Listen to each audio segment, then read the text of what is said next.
স্বাগত সমগ্র বাংলাদেশে। আপনাদের সাথে আছি রাকিব আহমেদ। শিরোনাম জানাচ্ছিলাম, এবার যাব পুরো খবরে।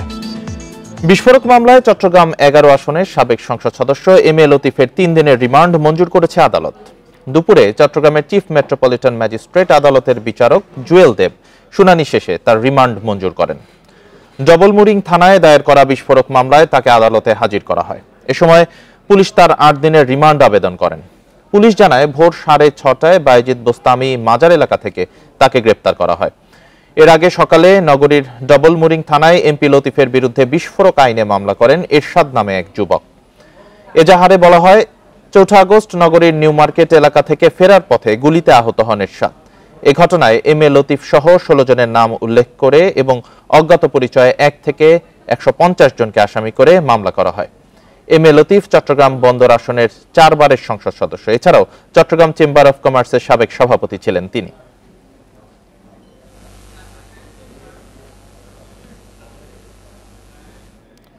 ঠাকুরগাঁও 1 আসনের সাবেক সংসদ সদস্য ও সাবেক পানি সম্পদ মন্ত্রী রমেশ চন্দ্র সেনকে আদালতের মাধ্যমে কারাগারে পাঠানো হয়েছে। রাতে গ্রেপ্তারের পর বিস্ফোরক মামলায় তাকে ঠাকুরগাঁও কারাগারে পাঠানো হয়। এর আগে শুক্রবার রাতে সদর উপজেলার রুহিয়ার রামনাথ এলাকায় নিজ বাড়ি থেকে তাকে গ্রেপ্তার করা হয়। তাঁর স্ত্রী অঞ্জলি সেন জানান, শুক্রবার রাত 10:30টার দিকে সাদা পোশাকের একদল লোক পুলিশ পরিচয় দিয়ে তাকে নিয়ে যায়। তবে রমেশ সেনকে কোথায় নিয়ে যাওয়া হচ্ছে সে বিষয়ে কিছু জানানো হয়নি। এ বিষয়ে রুহিয়া থানার ভারপ্রাপ্ত কর্মকর্তা জানান, ঢাকা থেকে একটি পুলিশের দল তাকে গিয়ে আটক করেছে। রমেশ চন্দ্র সেন আওয়ামী লীগের সভাপতি মণ্ডলীর সদস্য ও সাবেক পানি সম্পদ মন্ত্রী।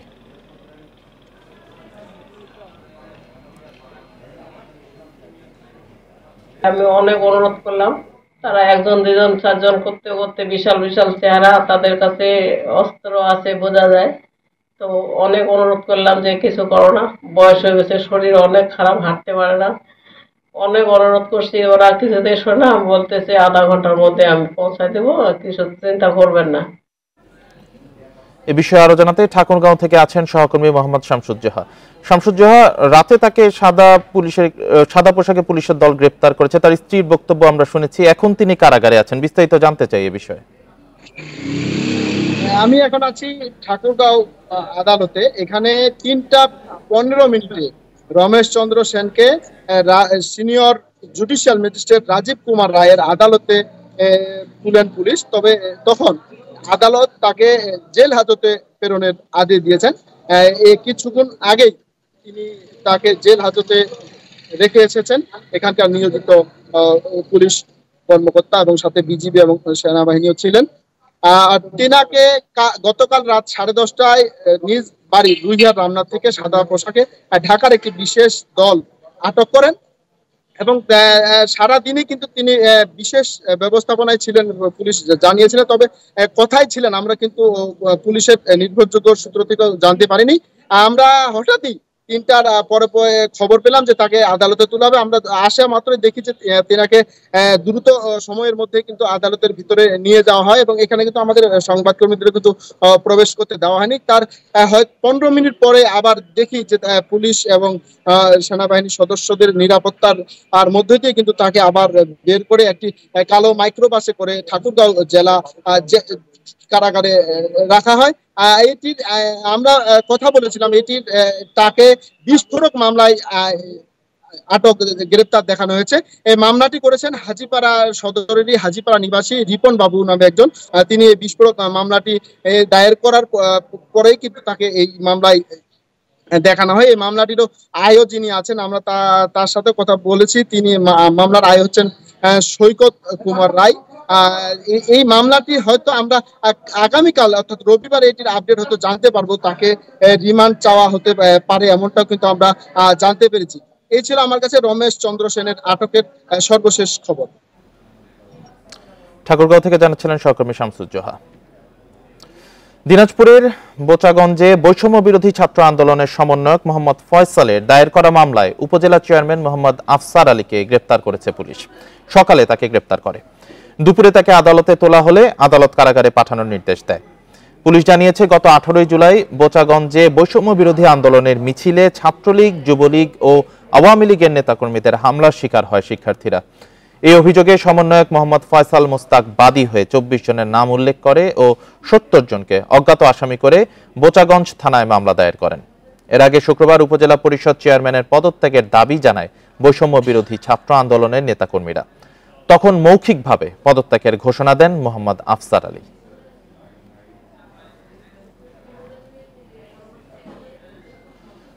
ছাত্র জনতার আন্দোলনের সময় স্কুল শিক্ষার্থীকে গুলি করে হত্যার ঘটনায় সাভারের সাবেক সংসদ সদস্য সাইফুল ইসলাম সহ 119 জনের বিরুদ্ধে মামলা করা হয়েছে।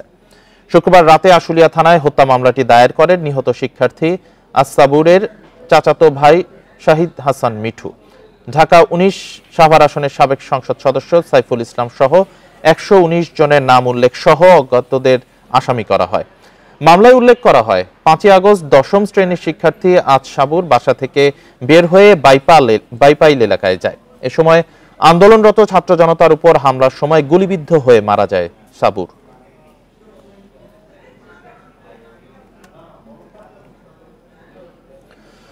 নাটোর 1 আসনের সাবেক সংসদ সদস্য শফিকুল ইসলাম শিমুলকে আসামি করে হত্যা চেষ্টার অভিযোগে 2টি এজাহারে দায়ের করা হয়েছে।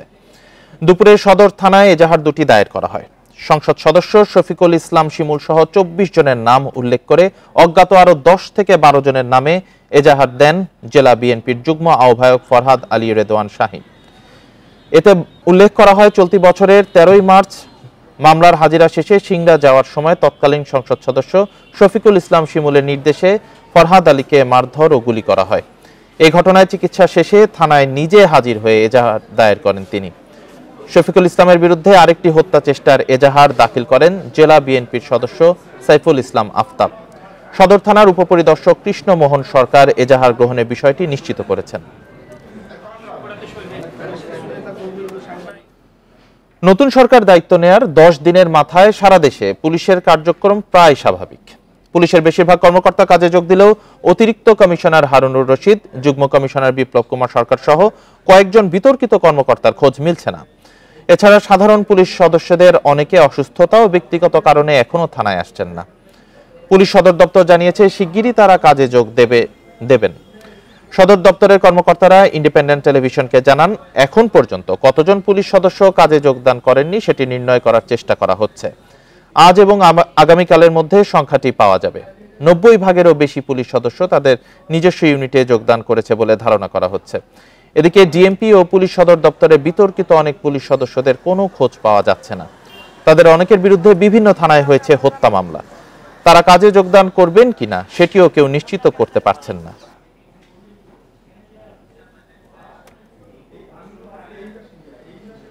থানার কার্যক্রম নিয়ে আরো জানাতে বগুড়া থেকে যুক্ত হয়েছেন আমাদের উত্তরাঞ্চলীয় প্রধান হাসিবুর রহমান।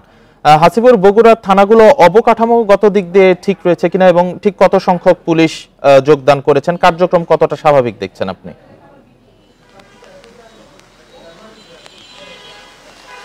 বগুড়া সদর থানা বাদ দিয়ে অন্য যে 11টি থানা রয়েছে সবগুলোতেই একেবারে বলা যায় যে থানা ভবনই তাদের স্বাভাবিক কাজকর্ম শুরু করেছে। তবে যান্ত্রিক কিছু বিষয় রয়েছে, নেটওয়ার্ক সহ অন্যান্য কিছু কারণে কিছু কিছু কাজ বিঘ্নিত হচ্ছে। তবে সদর থানার যে মেরামতের কাজ সেটি ইতিমধ্যে শুরু হয়েছে এবং আমি কিছুক্ষণ আগে কথা বলেছি সদর থানার একজন কর্মকর্তার সাথে। তিনি বলেছেন যে এই সপ্তাহের মধ্যেই তারা সদর থানার কাজ শুরু করতে পারবেন। পাশেই যে তাদের অফিসার্স কোয়ার্টার রয়েছেন সেখানে এখন তাদের কাজ আপাতত চলছে বগুড়ার এসপি অফিসের ডিবি কার্যালয় এবং এটি আরো কয়েকদিন এখানেই কাজ চালানো হবে সেই রকমই ধারণা তারা দিয়েছেন। আর এই সদর থানার যে একেবারে শহরের কেন্দ্রস্থল সেখান থেকে পুলিশ অফিসের দূরত্ব খুব বেশি না হওয়াতে বলা যায় যে যাদের পুলিশের সহযোগিতার প্রয়োজন তারা খুব সহজেই সেটি নিতে পারছেন এবং এটি আর একটু সহজ হবে যদি সদর থানার যে আবাসিক কোয়ার্টার আছে সেখানে পুলিশ কাজকর্ম তাদের শুরু করেন তাহলে। আর এর বাইরে বগুড়ায় একটি ফাঁড়ি শুধু পরিক্ষতিগ্রস্ত হয়েছে যেটি ফুলবাড়ি ফাঁড়ি, সেটি ছাড়া অন্য সবগুলো থানায় মোটামুটি স্বাভাবিক রয়েছেন। আর পুলিশের যে কর্মকর্তা বা সদস্যদের যোগ দেওয়ার কথা আপনি বলেছিলেন, আমি যতটুকু জেনেছি যে প্রায় সবাই এখন তাদের কর্মস্থলে যোগ দিয়েছেন। 2-1 যারা বাকি রয়েছেন তাদের পারিবারিক কিছু সমস্যা রয়েছেন অথবা তারা অসুস্থতা জনিত কারণেই যোগ দেননি বলে আমরা জানতে পেরেছি। তবে বগুড়ায় এখন পর্যন্ত সবকিছুই স্বাভাবিক রয়েছে। সড়ক মহাসড়কগুলোতেও হাইওয়ে পুলিশের পাশাপাশি জেলা পুলিশের ট্রাফিক সদস্যরা কাজ করছেন, তাদের সহযোগিতা করছেন সব শ্রেণীর মানুষ, ছাত্রদের পাশাপাশি সহযোগিতা করছেন মানুষ যারা সাধারণ পথচারী, তারাও সব মিলিয়ে বগুড়ায় পুলিশের কার্যক্রম এখন পর্যন্ত এই অবস্থার মধ্যে যা আমরা দেখতে পাচ্ছি সেটাকে সন্তোষজনকই বলা যায়। মামলা মোকদ্দমা নেবার কাজও চলছে, জিডিও করা হচ্ছে, অর্থাৎ বলা যায় যে স্বাভাবিক অবস্থায় আমরা যতটা দেখতে পাই প্রায় ঠিক সেই রকমই পুলিশের কার্যক্রম এখন রয়েছে। বগুড়া থেকে পুলিশের কার্যক্রম নিয়ে জানাচ্ছিলেন উত্তরাঞ্চলীয় প্রধান হাসিবুর রহমান। বৈষম্য বিরোধী ছাত্র আন্দোলনে আহত ছাত্র জনতা সবার চিকিৎসার দায়িত্ব নিয়েছে অন্তর্বর্তী সরকার। সবার চিকিৎসাই বিনামূল্যে করা হবে। এজন্য সরকারি বেসরকারি হাসপাতাল বা ক্লিনিকে চিকিৎসাধীনদের কাছ থেকে বিল না নিতে সংশ্লিষ্টদের নির্দেশ দিয়েছে স্বাস্থ্য অধিদপ্তর। এক সংবাদ বিজ্ঞপ্তিতে তথ্য জানানো হয়। এর আগে সকালে ঢাকা মেডিকেলে গিয়ে আন্দোলনে আহতদের চিকিৎসার খোঁজ নিয়েছেন স্বাস্থ্য উপদেষ্টা নূরজাহান বেগম। বৈষম্য বিরোধী আন্দোলনের সময় পুলিশের গুলিতে আহতদের অনেকেই বর্তমানে বিভিন্ন সরকারি বেসরকারি হাসপাতালে চিকিৎসা নিচ্ছেন। আপনারা দেখছেন সমগ্র বাংলাদেশ। সম্পূর্ণ অটোমেটেড মেশিনে তৈরি সাপোর্ট ফাইবার গ্লাস শীট, ব্যবসা এবার হবেই হিট। অবশেষে পুরোদমে শুরু ট্রেন চলাচল। শতভাগ যাত্রী নিয়েই গন্তব্যে ছুটছে নানা রুটের ট্রেন। সময়সূচিতেও নেই কোনো বিপর্যয়। নিরাপত্তায় রেলওয়ে পুলিশকে সহায়তা দিচ্ছে সেনাবাহিনী। তবে বন্ধ ভারতে যাওয়ার মৈত্রী ও মিতালি এক্সপ্রেস। ২৭ দিন বন্ধ থাকার পর ১৫ আগস্ট শুরু হয় আন্তনগর ট্রেন চলাচল। প্রথমে যাত্রী কম থাকলেও এখন পরিস্থিতি ভিন্ন। শতভাগ সিট পূরণ করেই নির্ধারিত সময়ে ছাড়ছে ট্রেন, নেই ভোগান্তিও। ট্রেন যাত্রা আগের মতো স্বাভাবিক আছে, টিকিটের তেমন কোনো ভোগান্তি নেই। আমরা যেহেতু আগে অনলাইনে টিকিট কেটেছি, এই জন্য কোনো সমস্যায় পড়ি নাই। তো অনলাইনে টিকিট কাটছে, অনলাইনে কোনো সমস্যা হয় নাই। তারপরে আসছি টাইম মতো, শুধু ট্রেনটা এখনো আসে নাই। টিকিট অনলাইনে কাটছি, টিকিট পাইছি, টিকিটে কোনো অসুবিধা হয় নাই। বা ট্রেনটা কখন আসবে এটা এখনো বলতে পারতেছে না। লোকাল কমিউটার আন্তনগর সব মিলে দিনে চলছে 63 জোড়া ট্রেন, নেই যাত্রী সংকট। আন্তনগর ট্রেন চলার সিদ্ধান্ত হয়েছে। সেই সকল ট্রেনের টিকিট ইতিমধ্যেই আপনার অনলাইনে অফারেন বিভিন্ন জায়গাতেই বিক্রি কার্য শুরু হয়েছে। আর যাত্রীদের নিরাপত্তার জন্য আমাদের রেলওয়ে পুলিশ এবং পাশাপাশি আমাদের রেলওয়ে নিরাপত্তা বাহিনী যারা আছেন তারা তাদের নিজ নিজ কর্মস্থলে যোগদান করেছেন। পাশাপাশি সেনাবাহিনীও রয়েছে। তবে আন্দোলনের সময় ভাঙচুরের মুখে পড়া পারাবত জামালপুর এক্সপ্রেস বন্ধ। আর বন্ধ থাকায় সব মিলিয়ে এতে প্রায় ৮০ কোটি টাকা রাজস্ব হারিয়েছে railway. Al Amin Hossain, Independent News, Dhaka. আন্তনগর ট্রেন চালুর পর স্বাভাবিক অবস্থায় ফিরেছে ট্রেনে যাত্রী পরিবহন। শতভাগ আসনে যাত্রী নিয়ে ছুটছে আন্তনগর ট্রেনগুলো। টিকিট মিলছে কাউন্টার ও অনলাইনে। যাত্রী পরিবহনের নিরাপত্তাকে সর্বোচ্চ গুরুত্ব দিচ্ছে রেল কর্তৃপক্ষ। ২৭ দিন বন্ধ থাকার পর বৃহস্পতিবার থেকে সারা দেশে চালু হয় আন্তনগর ট্রেন। এরপর থেকে যাত্রী বাড়ছে ট্রেনে। শনিবার সকাল থেকেই চট্টগ্রাম রেল স্টেশনের প্রতিটি প্ল্যাটফর্মে দেখা গেছে যাত্রীর ভিড়। শনিবার ভোর থেকে বিভিন্ন গন্তব্যের উদ্দেশ্যে ছেড়েছে ট্রেন। প্রতিটি ট্রেন যাত্রা করছে শতভাগ যাত্রী নিয়ে। যাত্রীর চাপ আছে মোটামুটি ভালো, শুধু ট্রেনটা আসতে লেট হয় সবসময় একই অবস্থা। টিকিটটা এখন আমরা অ্যাভেলেবেল পাইতেছি অনলাইনে। আমি কালকে টিকিট কাটছি, সন্ধ্যার দিকে কাটছি। রাজশাহী থেকেও পুরোদমে যাত্রী পরিবহন করছে আন্তনগর ট্রেন। শনিবার সকালে ঢাকার উদ্দেশ্যে ছেড়েছে ধূমকেতু ও বনলতা এক্সপ্রেস। ট্রেন জার্নিটা এটা একদিকে যেরকম আরামদায়ক, অনুরূপভাবে এটা কষ্ট কম। ট্রেন কোনো কারণে লেট হয় তাহলে আপনাদেরকে জবাবদিহিতা করতে হবে বিদেশের মতো। এই আইনটা চালু করলে আমাদের জনগণের জানমালের হেফাজত থাকে, সুন্দরভাবে আমরা ভ্রমণ করতে পারব। পুলিশ, জিআরপি পুলিশ, পাশাপাশি আইন শৃঙ্খলা বাহিনী, সেনাবাহিনী সহ বিভিন্ন রকমের ফোর্স তারা মুভমেন্ট করছে। আর বিশেষ করে ট্রেনের নিরাপত্তায় জিআরপি স্কোয়াড তারা যাচ্ছে ট্রেনে। আর প্ল্যাটফর্মগুলোতে আরএনবিরা তারা আইন শৃঙ্খলার দায়িত্বে তারা সার্বক্ষণিক টহল অব্যাহত রেখেছেন। খুলনা রেল স্টেশন থেকে প্রতিটি ট্রেন ছেড়েছে সময় মতো। রেলের সেবা নিয়েও সন্তোষ জানিয়েছেন যাত্রীরা।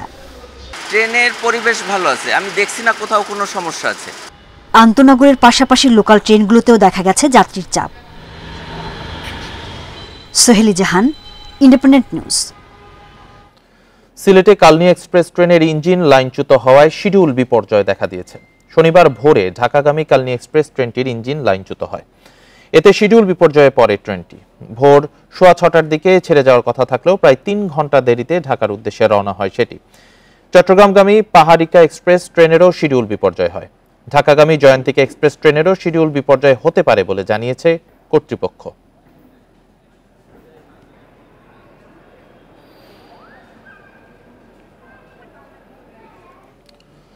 কুমিল্লার মাধাইয়ায় গাছের সঙ্গে ধাক্কা লেগে মাইক্রোবাসের ৩ আরোহী নিহত হয়েছেন। আহত হয়েছেন আরও ২ জন। দুপুরে ঢাকা চট্টগ্রাম মহাসড়কের জেলার চান্দিনা উপজেলার মাধাইয়া এলাকায় এই দুর্ঘটনা ঘটে। ইলিয়টগঞ্জ হাইওয়ে থানার ওসি মঞ্জুরুল আলম মোল্লা জানান, খবর পেয়ে ঘটনাস্থল থেকে মরদেহ উদ্ধার করে থানায় নিয়ে আসা হয়। আহতদের উদ্ধার করে চান্দিনা উপজেলা স্বাস্থ্য কমপ্লেক্সে পাঠানো হয়েছে। তবে তাৎক্ষণিকভাবে নিহতদের পরিচয় জানতে পারেনি পুলিশ। দুর্ঘটনা কবলিত মাইক্রোবাসটি উদ্ধার করা হয়েছে।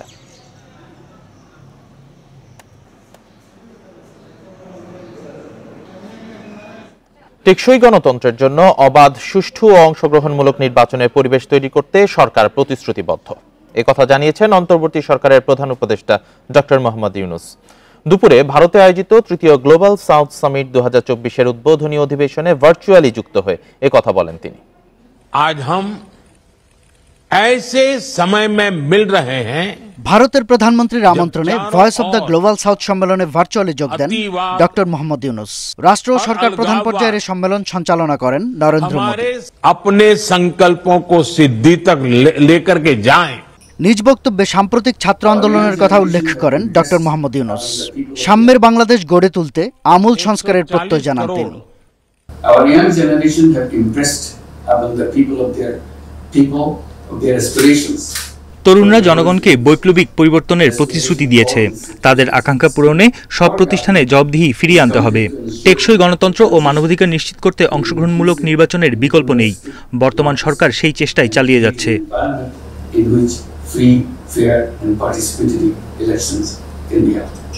টেকসই আগামীর জন্য বিশ্বের প্রতি দায়িত্বশীল থেকে গ্লোবাল সাউথকে একসাথে কাজ করার তাগিদ দেন প্রধান উপদেষ্টা। বৈশ্বিক উন্নয়নের জন্য সবাইকে একসাথে কাজ করতে হবে। সমাজের সব সমস্যা খুঁজে বের করে সমাধান করতে হবে। পরিবেশগত ও সামাজিক সমস্যাগুলো সমাধান করেই এগিয়ে যেতে হবে। ডক্টর ইউনূস বলেন, একত্রিত হয়ে কাজ করলে গ্লোবাল সাউথ একটি বিশাল শক্তিতে পরিণত হতে পারে। শাহাদাত স্বপন, ইন্ডিপেন্ডেন্ট নিউজ, ঢাকা। বৈষম্য বিরোধী ছাত্র আন্দোলন চলাকালে চট্টগ্রামে গুলিতে কলেজ ছাত্র তানভীর সিদ্দিকীকে হত্যার অভিযোগে সাবেক প্রধানমন্ত্রী শেখ হাসিনা ও শিক্ষামন্ত্রী মহিবুল হাসান চৌধুরী সহ 34 জনের বিরুদ্ধে মামলা হয়েছে। দুপুরে নগরীর চান্দগাঁও থানায় হত্যা মামলা করেন নিহত তানভীরের চাচা। মামলার এজাহারে উল্লেখ করা হয়, গত 18 জুলাই দুপুরে বৈষম্য বিরোধী ছাত্র আন্দোলনের ব্যানারে শাটডাউন কর্মসূচিতে অংশ নেয় তানভীর। সেখানে সাবেক প্রধানমন্ত্রী এবং শিক্ষামন্ত্রীর নির্দেশে শিক্ষার্থীদের উপর হামলা ও গুলি ছোড়া হয়। এতে তানভীর সহ বেশ কয়েকজন গুলিবিদ্ধ হন। আশঙ্কাজনক অবস্থায় তানভীরকে চট্টগ্রাম মেডিকেল কলেজ হাসপাতালে নেওয়া হলে চিকিৎসক তাকে মৃত ঘোষণা করেন। এর আগে শুক্রবার বগুড়ায় বৈষম্য বিরোধী ছাত্র আন্দোলনের সময় শিক্ষক সেলিম হোসেন নিহতের ঘটনায় সাবেক প্রধানমন্ত্রী শেখ হাসিনা, আওয়ামী লীগের সাধারণ সম্পাদক ওবায়দুল কাদের সহ 101 জনের নাম উল্লেখ করে অজ্ঞাত আরও 350 জনের বিরুদ্ধে হত্যা মামলা হয়েছে।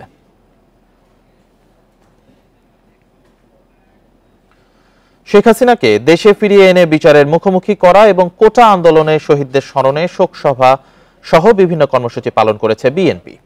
বরিশালে শোকসভা ও দোয়া মাহফিলে অংশ নেন বিএনপির নির্বাহী কমিটির সদস্য আবু নাসের মোহাম্মদ রহমাতুল্লাহ।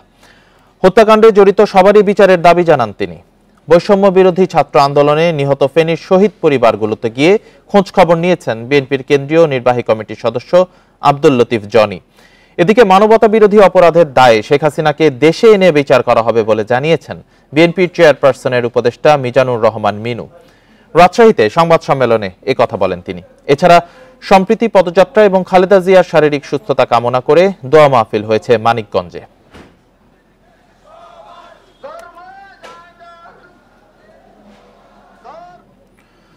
রাজশাহী বিশ্ববিদ্যালয়ের উপাচার্য সহ প্রশাসনের শীর্ষ কর্মকর্তাদের একসাথে পদত্যাগের কারণে চলতি মাসের বেতন পাওয়া নিয়ে তৈরি হয়েছে অনিশ্চয়তা।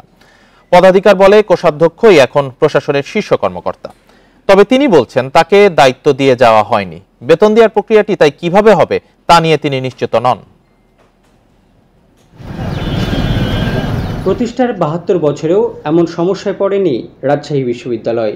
আওয়ামী লীগ সরকারের পতনের পর শিক্ষার্থীদের দাবির মুখে উপাচার্য সহ 29 জন প্রশাসনিক কর্মকর্তা একযোগে পদত্যাগ করেন 8 আগস্ট। এমন বাস্তবতায় কোষাধ্যক্ষ প্রশাসনের শীর্ষ কর্মকর্তা হিসেবে দায়িত্ব পালনের কথা। তবে তিনি জানান, পদত্যাগকারী ভিসি তাকে দায়িত্ব দিয়ে যাননি। এছাড়া হিসাব পরিচালকও পদত্যাগ করায় শিক্ষক কর্মকর্তাদের বেতন দেওয়ার প্রক্রিয়া নিয়ে তৈরি হয়েছে অনিশ্চয়তা। ভাইস চ্যান্সেলর না হলে তো এটা হবে না, অথবা ভাইস চ্যান্সেলর যিনি আছেন যিনি পদত্যাগ করেন তাকে যদি বলা হয় যে আপনি নিয়োগ না হওয়া পর্যন্ত কাজ করেন, এইটা যদি কিছু হয় সেটা হয়। এখন এগুলো তো নির্ভর করছে যারা নিয়োগ দেয়, পলিসি মেকিং এ যারা আছে তারাই এটা ঠিক করবে। এতে ঠিক সময়ে বেতন পাওয়া নিয়ে শঙ্কায় শিক্ষক কর্মকর্তারা। শিগগির বিষয়টির সুরাহা চান তারা।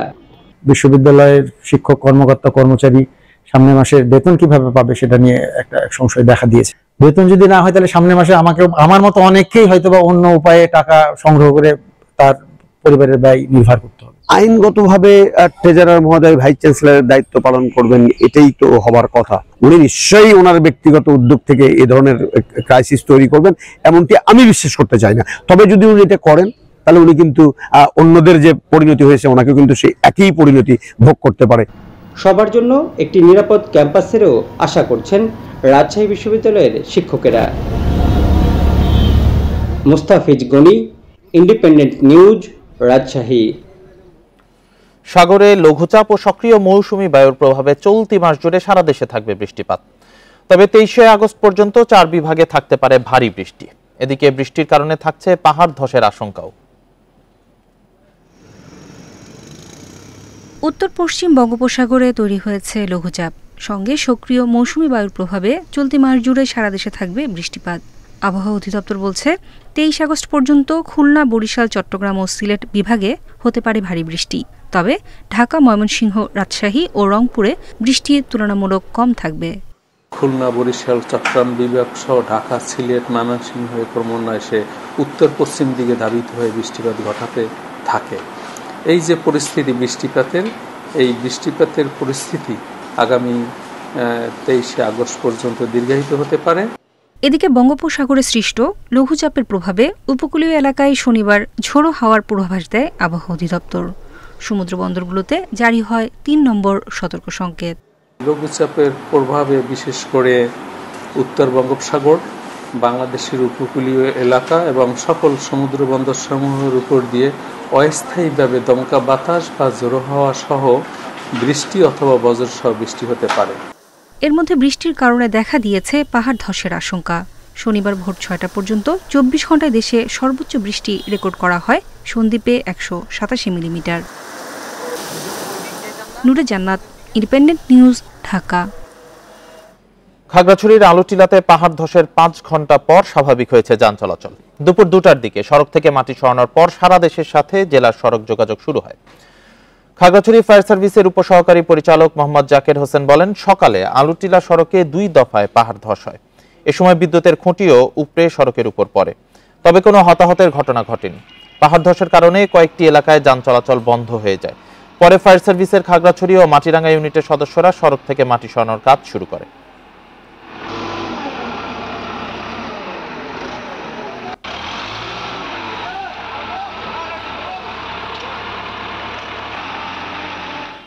আবহাওয়া পরিস্থিতি নিয়ে আরো জানাতে খাগড়াছড়ি থেকে যুক্ত হয়েছেন সহকর্মী সমীর মল্লিক।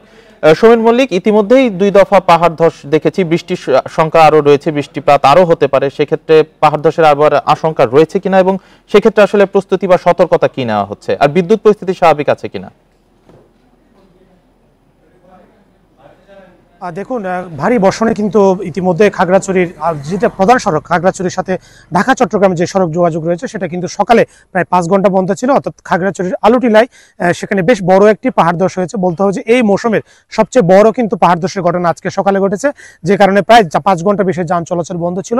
খাগড়াছড়ির আলুটিলা সড়কে যে সাপমারা এলাকাটি রয়েছে সেখানে কিন্তু এই পাহাড় ধসের ঘটনা ঘটছে। প্রথমে সকাল 7:30 দিকে প্রথম দফায় হয়েছে, দ্বিতীয় দফায় কিন্তু সকাল 9:45 দিকে পুনরায় কিন্তু পাহাড় ধসের ঘটনা হয়েছে এবং পরবর্তী যে পাহাড় ধসটি হচ্ছে সেটা কিন্তু বেশ বড় আকার বলা হচ্ছে। আমরা ফায়ার সার্ভিসের সাথে কথা বলেছি, খাগড়াছড়ি ফায়ার সার্ভিসের যিনি উপসহকারী পরিচালক রয়েছে তিনি বলেছেন যে আসলে শুরুতে ঘটনার পরপরে কিন্তু ফায়ার সার্ভিস সেখানে গিয়ে মাটি সরানোর কাজ শুরু করে, পরবর্তীতে কিন্তু সড়ক ও জনপথ বিভাগ গিয়ে সেখানে পুনরায় তাদের সাথে যোগ দেওয়ার পরে কিন্তু মূলত তারা যে মাটি সরানোর যে কাজ সেটা কিন্তু শুরু করতে পেরেছে এবং একই সাথে এখানে যারা আনসার বিডিপির কর্মীরা রয়েছে তারাও কিন্তু মাটি সরানোর কাজে হাত দিয়েছে। তবে আমরা আজকে আবহাওয়া পর্যবেক্ষণ কেন্দ্রের সাথে কথা বলে যতটুকু জানেছি খাগড়াছড়িতে 45 মিলিমিটার মিলিমিটার বেশি বৃষ্টিপাত হয়েছে, অর্থাৎ সেটা যদি আমরা বৃষ্টিপাত হিসেব করি মাঝারি বৃষ্টিপাত। তারপরেও কিন্তু পাহাড় ধসের বেশ কিছু শঙ্কা রয়েছে, বিশেষ করে খাগড়াছড়ির যে সমস্ত এলাকাগুলোতে পাহাড়ে পাদদেশে বসবাস করছে, খাগড়াছড়ি, দিঘিনালা, মহালছড়ি, খাগড়াছড়ি পৌর শহরের বেশ কিছু এলাকা রয়েছে যেখানে শালবন, সবুজবাগ সহ কলাবাগান সহ বেশ কিছু এলাকা রয়েছে যেখানে আসলে ঝুঁকিপূর্ণভাবে পাহাড়ের পাদদেশে বসবাস করছে। যদি রাতের মধ্যে আবার পুনরায় বৃষ্টিপাতের যদি বৃষ্টিপাত যদি হয় সেক্ষেত্রে কিন্তু নতুন করে পাহাড় ধসে একই সংখ্যা রয়েছে। এবং আমরা দেখেছি গত 1 মাস আগেও কিন্তু খাগড়াছড়ি ইতিমধ্যেই এই মৌসুমে 3বারের মতো কিন্তু প্লাবিত হয়েছে। এই বৃষ্টিপাত যদি অব্যাহত থাকে এবং একই সাথে উজানের ঢলের কারণে কিন্তু এখানে যে নিম্নাঞ্চলগুলো রয়েছে বিশেষ করে খাগড়াছড়ি, দিঘিনালা, মেরুং ইউনিয়ন এবং কবাখালী ইউনিয়নের বেশ কিছু গ্রাম কিন্তু আমরা দেখেছি অতীতে এরকম বৃষ্টিপাতে কিন্তু প্লাবিত হয়েছে। নতুন করে যদি বৃষ্টি অব্যাহত থাকে সেক্ষেত্রে কিন্তু এই নিম্নাঞ্চলগুলো প্লাবিত হওয়া রয়েছে। একই সাথে খাগড়াছড়ি বেশ কিছু জায়গায় কিন্তু ঝুঁকিপূর্ণ রয়েছে। আজকে যেখানে কিন্তু পাহাড় ধস হয়েছে সেখানে বেশ কিছু জায়গায় পাহাড়ের মাটির সাথে সাথে বিদ্যুতের খুঁটিও কিন্তু সড়কে চলে এসেছে।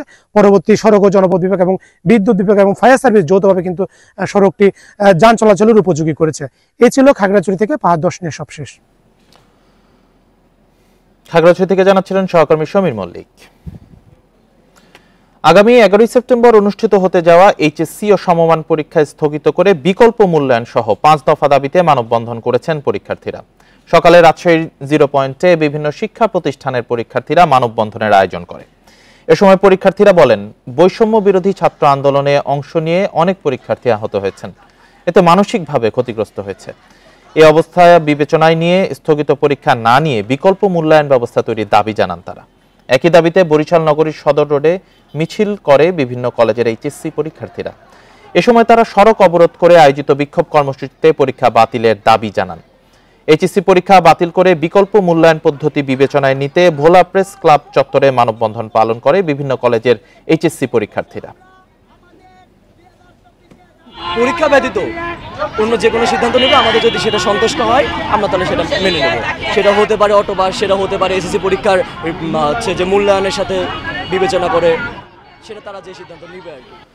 ধর্ম যার যার, রাষ্ট্র সবার, এই স্লোগানে সম্প্রতি পদযাত্রা হয়েছে ঝিনাইদহে। এর আয়োজন করে বাংলাদেশ হিন্দু, বৌদ্ধ, খ্রিস্টান কল্যাণ ফ্রন্ট। সকালে শহরের পায়রা চত্বর থেকে পদযাত্রা শুরু হয়। বিভিন্ন সড়ক ঘুরে একই স্থানে এসে শেষ হয় পদযাত্রাটি।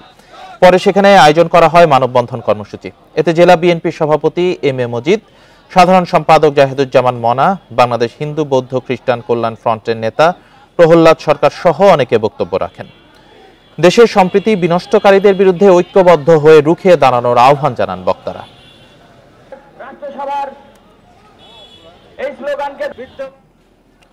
প্রায় 1 মাস পর চট্টগ্রামে পৌঁছেছে শিশুদের জীবন রক্ষাকারী 3 ধরনের টিকা।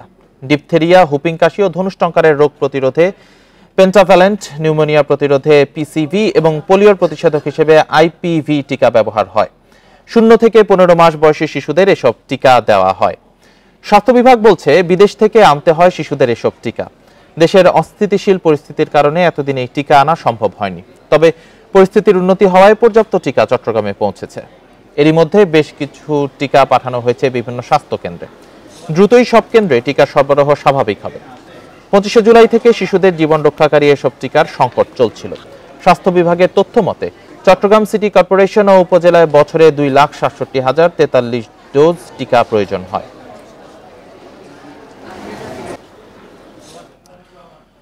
দেশের বিভিন্ন জেলায় সপ্তাহের ব্যবধানে 160 থেকে 180 টাকা পর্যন্ত বেড়েছে কাঁচামরিচের দাম।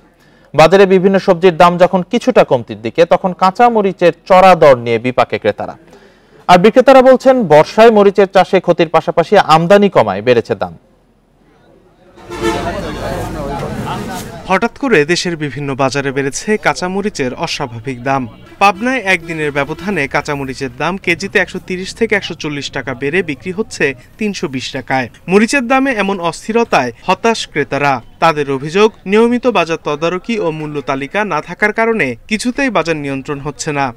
কাঁচামরিচ কিনতে আসলাম বাজারে, তখন ছিল হচ্ছে 180 টাকা কেজি। হঠাৎ করে 2 দিন পর আজকে কাঁচামরিচ কিনতে এসে দেখি 320 টাকা কেজি। এটা যদি তারা একটু তত্ত্বাবধান করে সেভাবে, আমার মনে হয় দাম কমে যাবে।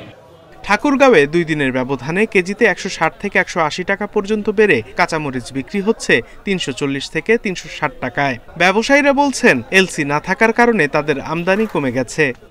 আমাদের দেশে প্রোডাকশন অনেক কম হওয়ার কারণে বহির্বিশ্ব থেকে যদি না আমদানি করা হয় এই কারণেই মরিচের বাজারটা আসলে ঊর্ধ্বমুখী হয়ে আছে। একই কথা বলছেন চুয়াডাঙ্গা ও ফরিদপুরের ব্যবসায়ীরা। তাদের দাবি, আমদানি করা হলে আবারও কমতে শুরু করবে কাঁচামরিচের দাম। চাষিরা কাঁচাঝাল তুলতে পারছে না, কাঁচাঝাল সেরকম ধরছে না, যার কারণে বাজারে সাপ্লাই কম। এই কারণে কাঁচাঝালের মূল্যটা এক সপ্তাহ ব্যবধানে এরকম বেড়ে গিয়েছে। মরিচের দাম হলো বেশি, আমদানি খুব কম।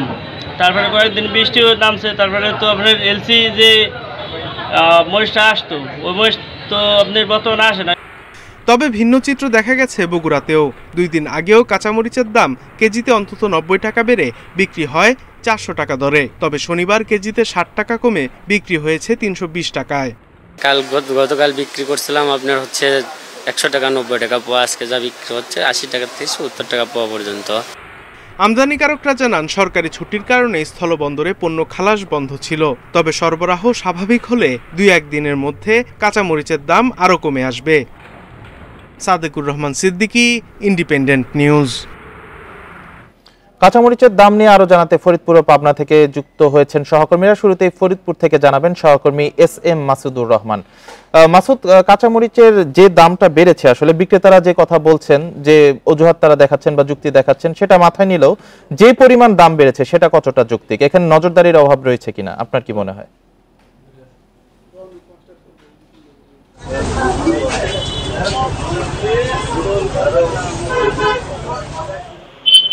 এখানে 200 থেকে 220 টাকায় পার কেজিতে কাঁচামরিচ বিক্রি হতো, এখন সেখানে 400 টাকা কেজিতে বিক্রি হচ্ছে। অর্থাৎ গত 24 থেকে 48 ঘন্টায় দফায় দফায় এই কাঁচামরিচের দাম বৃদ্ধি পেয়েছে।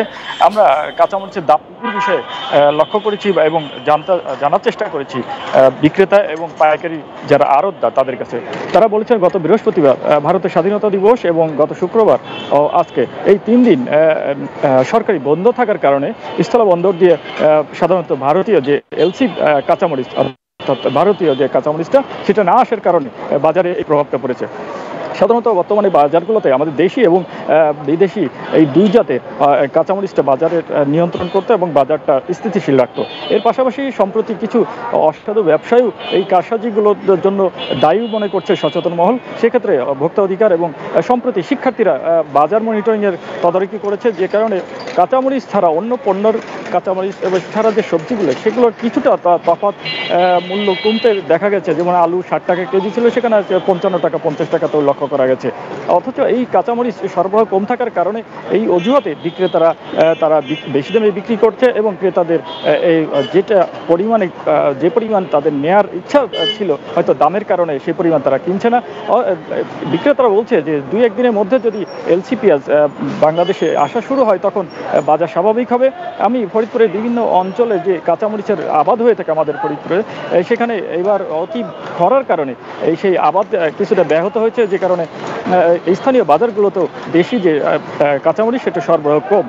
আমি কথা বলেছি যে ফরিদপুরের এই বাজারগুলোর পরিস্থিতি ছিল এমন যে ভারতীয় কাঁচামরিচ না থাকার কারণে কাঁচামরিচের ঊর্ধ্বগতি। মাসুদ, আপনি সাথেই থাকবেন। এবার পাবনা থেকে জানাবেন সহকর্মী খায়রুল ইসলাম। খায়রুল, পাবনাতেও 130 থেকে 40 টাকা কেজিতে বেড়েছে কাঁচামরিচের দাম। সেখানে বাজার মনিটরিং হচ্ছে কিনা, সরবরাহে কোনো সংকট আছে কিনা কাঁচামরিচের?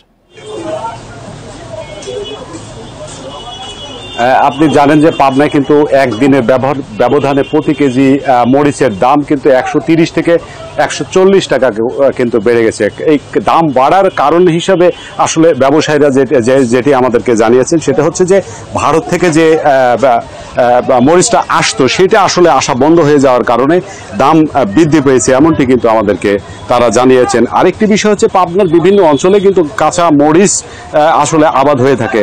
আপনি জানেন যে গত কয়েকদিন টানা বৃষ্টি হতে অনেক কৃষকই তাদের আসলে এই মরিচটা আসলে তুলতে না পারায় এই সংকটও কিন্তু দায়ী করছেন অনেকেই। তবে এই বিষয়গুলো নিয়ে ক্রেতারা কিন্তু তারা বলছেন যে এই দাম দফায় দফায় দাম বাড়ায় তাদের কিন্তু নাবিশ্বাস উঠেছে। কারণ গত একদিন আগে যে মরিচ ছিল 180 টাকা কেজি, একদিনের ব্যবধানে 320 টাকা হওয়াতে তারা কিন্তু বেশ তাদের মধ্যে নাবিশ্বাস যে যিনি দেখা গেল যে হাফ কেজি কিনতেন তিনি সীমিত আকারে কিনেই কিন্তু তাদেরকে আসলে কিনতে হচ্ছে এমনটি কিন্তু জানিয়েছেন। তবে আপনাকে আরেকটু তথ্য জানিয়ে রাখি যে পাবনায় কিন্তু অন্যান্য যে সবজির তার কিন্তু ব্যাপক কিন্তু আমদানি হচ্ছে, যে কারণে কিন্তু আলু 55 টাকায় বিক্রি হচ্ছে। পাশাপাশি পেঁয়াজ কিন্তু আপনি জানেন যে পাবনায় কিন্তু ব্যাপক হারে পেঁয়াজ হয়, দেশের অন্যতম পেঁয়াজ এলাকা উৎপাদন এলাকা। এখানে কিন্তু 110 টাকা কেজি দরে কিন্তু পেঁয়াজ বিক্রি হচ্ছে। পাশাপাশি রসুন কিন্তু গত এক সপ্তাহ আগে 200 টাকা কেজি ছিল, সেটিও কিন্তু এখনো 200 টাকাই রয়ে গেছে। শুধু কাঁচা বাজারের মধ্যে বেগুনটা ছিল 50 টাকা, আজকে হঠাৎ করে 10 টাকা কেজিতে বেড়েছে। তবে অন্যান্য যে সবজিগুলো রয়েছে মিটনার, সেটা হলো পটল 30 টাকা এবং করলা 80 টাকা। এবং আপনাকে আরেকটি তথ্য জানিয়ে যে চাউলের বাজার কিন্তু স্থিতিশীল রয়েছে। সবচেয়ে বেশি কিন্তু দাম বেড়েছে হচ্ছে কাঁচামরিচ। এই কাঁচামরিচকে নিয়েই ক্রেতারা কিন্তু তাদের মধ্যে নামশ্বাস হচ্ছে। আর এই বিষয়গুলো নিয়ে আসলে বাজার তদারকি করতে কিন্তু আমি দেখিনি। আজকে সকালেও কিন্তু পাবনার মধ্য শহরে আমি একটি বাজারে ছিলাম, সেখান থেকে আসলে আমরা খোঁজ নিলাম। আজকে এখন যে বাজারে আসি অবস্থান করছি, এখানে কিন্তু আসলে বাজার তদারকি করতে আমরা কিন্তু দেখিনি। এই ছিল আমার কাছে আসলে বাজার দ্রব্যমূল্যের সর্বশেষ। ফরিদপুর ও পাবনা থেকে বাজার দর নিয়ে জানাচ্ছিলেন আমাদের সহকর্মীরা। আলু, পেঁয়াজ এবং সবজির দাম বেশি নেওয়ার অভিযোগে রাজধানীতে 3টি দোকানকে 3000 টাকা জরিমানা করেছে ভোক্তা অধিকার সংরক্ষণ অধিদপ্তর। শনিবার সকালে রাজধানীর হাতিরপুল বাজারে এই জরিমানা করা হয়। ভোক্তা অধিদপ্তরের সাথে বাজার পরিদর্শনে অংশ নেয় বিভিন্ন শিক্ষা প্রতিষ্ঠানের শিক্ষার্থীরাও।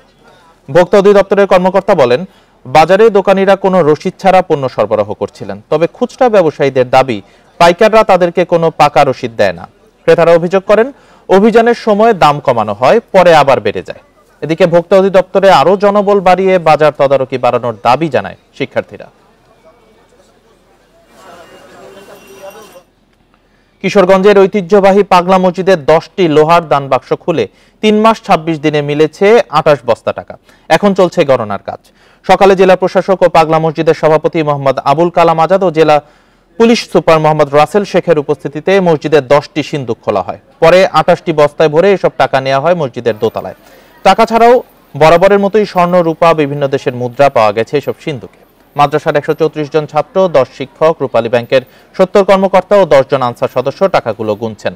গণনা শেষে রাতের মধ্যে মোট টাকার পরিমাণ জানা যাবে বলছে মসজিদ কর্তৃপক্ষ। এর আগে চলতি বছরের 20 এপ্রিল মসজিদের দান বাক্সে পাওয়া গিয়েছিল 7,78,67,000 টাকা। শ্রমিক সংকট মোকাবেলায় আধুনিক যন্ত্রের মাধ্যমে ধানের চারা রোপণে আগ্রহী হয়ে উঠছে মেহেরপুরের চাষিরা। অল্প সময় আর কম খরচে চারা রোপণ করা যায় বলে এই পদ্ধতি জনপ্রিয় হয়ে উঠবে বলে আশা কৃষি বিভাগের। মেহেরপুরের বেশিরভাগ কৃষি জমিতে এখনো হাতে হাতে ধানের চারা রোপণ করেন চাষিরা। 1 বিঘা জমিতে কাজ করেন 4 জন শ্রমিক, খরচ হয় প্রায় 2000 টাকা। তবে অনেক কৃষক এখন আধুনিক যন্ত্রের মাধ্যমে চারা রোপণে আগ্রহী হয়ে উঠেছেন। কৃষকরা জানান, এই পদ্ধতিতে খরচ হয় 700 থেকে 800 টাকা, সময় লাগে 1 ঘন্টারও কম। হাতে লাগালে যেখানে খরচ হয় 2000 টাকা বিঘি এবং রাইস ট্রান্সপ্লান্টার দিয়ে ধান লাগালে 600 থেকে 700 টাকা দিয়ে ধান লাগানো যায়। 1200 টাকা আমাদের সেভ হয়েছে 1 বিঘা জমি, আর সময় লাগে আধা ঘন্টা। আধুনিক যন্ত্রপাতি দিয়ে ধান চাষ করলে স্বল্প সময়ে স্বল্প খরচে আমাদের ধান চাষ করে কৃষকরা লাভবান হচ্ছে। কৃষি বিভাগ বলছে, রাইস প্লান্টার, হারভেস্টার সহ বিভিন্ন যন্ত্র ব্যবহারে কৃষক লাভবান হবে, এগিয়ে যাবে কৃষি। লেবার কস্ট যেটা, সেটা থেকেও তারা সাশ্রয় হয় এবং ভবিষ্যতে যখন ধান কাটা হবে কম্বাইন হারভেস্টারের মাধ্যমে, সেখানেও তাদের অনেক ব্যয় সংকোচন হবে এবং এটা যান্ত্রিকরণ সহজ হবে, কৃষকরা লাভবান হবে। যান্ত্রিক পদ্ধতিতে চারা রোপণের আগে বিশেষ প্লাস্টিকের ট্রেতে করে ধানের চারা দেয়া হয়। 1 সপ্তাহ থেকে 10 দিন বয়সী চারা জমিতে রোপণ করা হয়। Independent news. বরিশালে আইনশৃঙ্খলা রক্ষায় বাড়ছে সিসি ক্যামেরার ব্যবহার। সিটি কর্পোরেশন এলাকার পাশাপাশি গ্রাম পর্যায়েও স্থাপন করা হচ্ছে সিসিটিভি। এতে জনবল স্বল্পতার মধ্যেও সর্বোচ্চ সেবা নিশ্চিত সম্ভব হচ্ছে বলে দাবি কর্মকর্তাদের। 448 বর্গ কিলোমিটার বরিশাল মেট্রোপলিটন এলাকায় রয়েছে 4টি থানা ও 4টি ফাঁড়ি। জনবল রয়েছে মাত্র 507 জন। লোকবল স্বল্পতার মধ্যেও জনসেবা নিশ্চিতে বাড়ছে প্রযুক্তি নির্ভরতা। মেট্রোপলিটন পুলিশের তথ্য অনুযায়ী 2021 সালে মহানগরের বিভিন্ন পয়েন্টে 264টি সিসি ক্যামেরা স্থাপন করা হয়। এই সহায়তায় এ পর্যন্ত 2 শতাধিক অপরাধের নিষ্পত্তি করা হয়েছে। থানা এলাকায় যত অপরাধ সৃষ্টি হয়, যখন কোনো প্রতারক আসে, যখন কোনো লোক প্রতারকের খপ্পরে পড়ে, তাও আমরা সিসি ক্যামেরা দিয়ে মোটরসাইকেল চুরি, বিভিন্ন চুরি ডাকাতি আমরা এই সিসি ক্যামেরার মাধ্যমে আমরা শনাক্ত করে থাকি। সড়ক ব্যবস্থাপনায় সহায়তা নেওয়া হচ্ছে সিসি ক্যামেরার। জনবলের যে স্বল্পতা, এটা আমরা সিসি ক্যামেরার মাধ্যমে এটা আমরা মেটাতে পারছি। যেখানে আমরা 10 জন লোক দেব, সেখানে আমি একাই কমান্ড অ্যান্ড কন্ট্রোল রুমে বসে মনিটর করে আমি বলে দিচ্ছি যে ওখানে জ্যাম আছে, ওখানে লোক বেশি লাগবে, ওখানে কম লাগবে। মানে প্রযুক্তি আমাকে অনেক হেল্প করছে। অপরাধ দমনে সিটি কর্পোরেশন এলাকায় আরও 420টি সিসি ক্যামেরা স্থাপনের উদ্যোগ নেওয়া হয়েছে। এছাড়াও ব্যক্তি পর্যায়ে থাকা আরও 3000 সিসি ক্যামেরা যাতে সচল থাকে সে বিষয়ে সংশ্লিষ্টদের সচেতন করা হচ্ছে। আমাদের যে 260টা ক্যামেরা রয়েছে, এর সাথে সিটি কর্পোরেশন 420টা, এটা আমরা যদি একটা লিঙ্ক করে একত্রে আমরা নিয়ে আসতে পারি, তাহলে বড় একটা আমাদের যে প্রযুক্তিগত যে সহায়তা, আমাদের যে অবজারভেশন, যেটা ডিজিটাল সার্ভেলেন্স যে বিষয়টা, সেটা আমরা করতে পারছি খুব সহজেই। এছাড়া ব্যক্তি পর্যায়ে যে 3000 ক্যামেরা আমাদের রয়েছে, আমরা তাদেরকেও বিভিন্নভাবে আমরা অ্যালার্ট করছি। প্রযুক্তির ব্যবহার নিশ্চিত করা হচ্ছে জেলা পর্যায়েও। এর মধ্যে জেলার 10টি থানা এলাকায় 300 সিসি ক্যামেরা স্থাপন করা হয়েছে। Independent news. আর এই ছিল আজকের সমগ্র বাংলাদেশের আয়োজন। সাথে থাকার জন্য ধন্যবাদ সবাইকে।